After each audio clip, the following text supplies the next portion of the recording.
Break नंतर आपलं पुन्हा एकदा स्वागत। 6 महिन्यानंतर काय होईल माहिती नाही, महायुती टिकून राहावी अशी देवाकडे प्रार्थना करतो असं सुनील शेळके म्हणाले। अजित पवार गटाचे आमदार सुनील शेळके यांनी हे वक्तव्य केलं आहे। मावळचे महायुतीचे उमेदवार श्रीरंग बारणे आणि बाळा भेगडे यांच्या समोर त्यांनी हे वक्तव्य केलंय।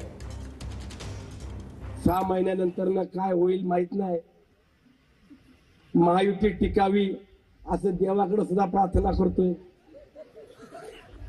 आणि सगळी मंडळी कशी पटापटा पळतील मी त्याचा पण विचार करतो की मला सापडतच नव्हती की 4-4.5 वर्षाने मला बघितली की साईडला पडायची, अशी इकडे बघायची तिकडे बघायची, आज सगळं सापडल्यात। असं ऊर भरून आले, मग सांगितलं की तुम्हाला तर मिठ्या मारावा काय, तर गणेश भाऊ भेगडे म्हणून तू गळ्यात पडायच्या आधी तुला पहिला काचा ढकल देतो, तो आम्ही विचार करतोय। पण तुम्हालाही माहित नसेल की तुमच्या खाली मी सुद्धा सुरुंग लावून बसलोय। कुठल्या मुहूर्तावरती मी आमदार झालो हेच मला कळाना। मला मुहूर्त सांगितला, त्या मुहूर्तावरती जाऊन मी फॉर्म भरून आलो,